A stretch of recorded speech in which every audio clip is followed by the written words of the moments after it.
NFL looks to Cisco Security, powered by AI, to protect their data from cyber attacks. When the game is on the line, the NFL relies on Cisco. Good morning. Look, as always, win, lose, or draw on Wednesday, we changed the page. No different this week. I did, have an opportunity today in the squad meeting to kind of show the areas that we've improved at and things that we just have to get better at. And I think the guys really took that stuff to heart. One thing just on both sides of the ball as far as targets are concerned is protecting the football and the takeaways. Like, we just have to do a better job in those two areas. It's good to get back in the division. I will say, this isn't the same Dolphins team that we played before. That was also a reminder to the guys where you feel like a team at the same time. They're going to do things different, and Tua's here. And you can see just the difference in that offense with Tua out there. Very good player for him. You talk about their receivers, obviously one word to describe those guys it's just fast. Those guys are blazers, and we have some fast guys on defense too, so this will probably be a little bit more of a matchup game. But those guys have fast players on the outside. I will say the backs don't get enough love. I think their running backs are very good, especially with the scheme that they run. And then the tight end, Jonu's doing a good job and has been coming on as of late as far as his run after catch stuff. So doing a good job for him there. Defensively, starts up front with the bigs, Seiler and Campbell. Very active up front. It's going to be a challenge or an opportunity for us to go out there and do a good job on those guys. Once you get the down guys there, you go to the next level. I would say Brooks is doing a good job as the season continues to progress. And then obviously in the back end, you have some good players there in Ramsey and Holland and the rest of those guys. So definitely going to be a huge challenge for us. One piece of good news, Cole Strange will return to practice today, which is exciting. Not only just for him to get back out there, but just understanding the journey that he has taken to even get to this point. And oftentimes those things get looked over, but it is a journey. Anytime you're coming back from injury, which I know the feeling, it's not a straight line to getting back to, the way you used to play. It takes time going through rehab and all those things. It's been a long year for Cole, but again, excited to have him out there. Questions? Yes, sir. Hey, go ahead. Is there a timeline for when Cole may be able to return to the game field, or are you kind of just taking it day by day? Yeah, we just got to take it day by day. Like I said, it's his first time going to be out there, first time out there. Just take it one day at a time. You mentioned previously that Cole can see snaps at center. Will he focus on center when he comes back, or will it be play guard? Well, first I think just going through the individual drills and see how he responds to that stuff is the most important thing. He does have the flexibility to play center and play guard. He's been getting extra work at center.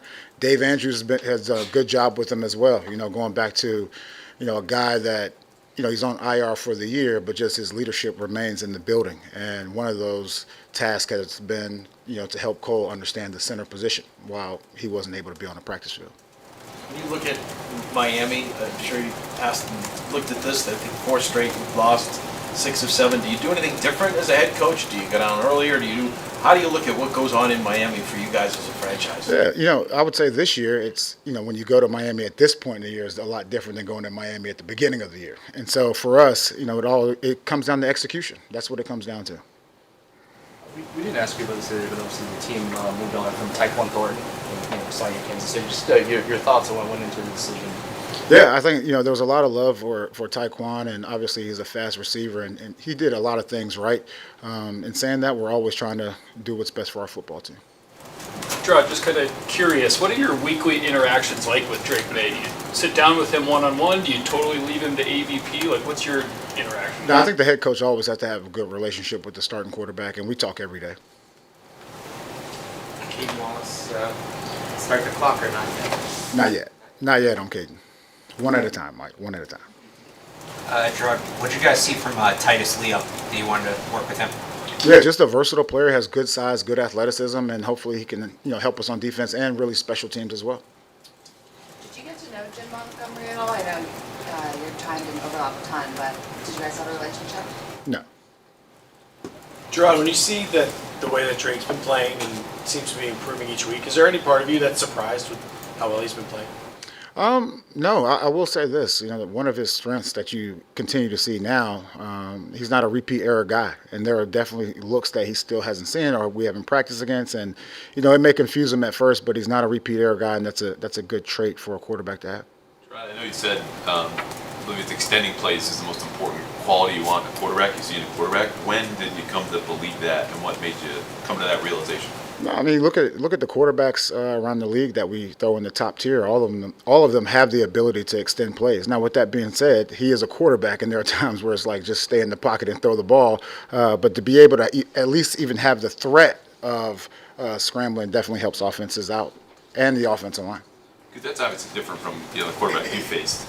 When you were playing, right? Most pocket-bound guys, and since you started coaching here, the top quarterbacks have that kind of mobility and ability to extend. Is that something that changed in your philosophy or viewpoint during those periods? I would say there was a mix of quarterbacks, at least when I played. It may not be let's say the Lamar Jackson, but you got to think like Michael Vick was doing some of that stuff. And I would also throw a guy like Ben Roethlisberger in there who he wasn't very elusive, but he was hard to bring down in the pocket. And so, I mean, I'm sure you've seen all the missed tackles on Ben Roethlisberger, but that also is an extended play. Go for it. Way back. My guy. Every team seems to have at least two really top-tier receivers, from the Bengals to Seattle. Last week, you guys dealt with Kupp and Nakua. How do you guys determine when you see Waddle and Tyreek Hill? How do you determine what you're going to do in the secondary week to week? When do the conversations start? Well, I think the first thing, this is a little bit different. You look at last week, it was more about the size matchup. This week, it's about the speed matchup. And, we have guys in the locker room who have covered those guys relatively well. And we just have to continue to do that. I would say when you look at like matchups like that, it's always fun to see a guy travel with a guy. But again, they learn you and you're learning them during the game. And I think there is something to sometimes changing those matchups up just to throw it off. I was going to ask somewhat of a similar question. Was based on what you had said in the opening statement. They have speedy guys, and then you have speedy guys, so it might be more of a matchup game. So I think No, that's right. That's exactly right. I was wondering if it was any follow-up off of the Rams game, where some of our discussion was with Christian and match. Which is it's a fair point. What I would say, like in the man, I went back and looked at that as well. So in the man-to-man snaps, Christian was on one of those top two guys the majority of the time. And now in zone, it really doesn't matter. No, I shouldn't say it doesn't matter where he is, but in those man-to-man snaps, he was, for the most part, where we wanted him to be. Travis, you've watched the Dolphins under Tua since he became their quarterback. Why does he fit this offense so well? The ball comes out so quick. That's right. Yeah, I think the first thing is you have a bunch of receivers, and now even putting the back and Jonnu in there as well, that they have good run after catch ability, and you hit it on the head. The quickness that the ball comes out and gives those guys an opportunity to run is definitely a strength of Tua's. My quarterback wide receiver conversation. How much of it all does history play into it when you talk about a guy specifically like Jonathan Jones and Tyreek Hill? I think you take those things into consideration, but while at the same time, maintaining the right to kind of change those matchups up. Jerod, Miami historically has been a weird place for this team to play no matter the time of year. Why do you think that is, and do you address that with the guys this week? I think it. Well, first and foremost, I won't address it with the guys as far as the struggles that we've had in Miami, even though they're probably listening to me right now. But what I will say is every game is unique. Every game is unique. It's a tough place to play. It's not that it's super loud or anything like that. We just haven't been able to get over the hump. Coach, sorry to keep harping on the matchups in the Rams game, but in some of the base packages of the red zone where there were only two receivers, in hindsight, would you maybe have put Christian on one of Kupp or Nakua if Demarcus Robinson was the other receiver, or did you think the plan was solid? No, we thought the plan was solid with, still being able to change it if need be. So that's how we thought. How important was it to have that, the first time all season we've seen back-to-back starting O-line the same? How important was that, and do you intend to kind of do the same this week? It's huge. It's huge. Look, we'll see what this week looks like, but we've been talking about this since training camp. The continuity up front. What I will say is having that group up front and really starting the games faster has definitely helped us. What's been the advantage of having Michael Lennon at guard versus tackle in these last 2 weeks specifically? Yeah, just solidifying the inside part of the pocket. You always want to make sure that the quarterback has an opportunity to step up in the pocket, especially with two good edge rushers.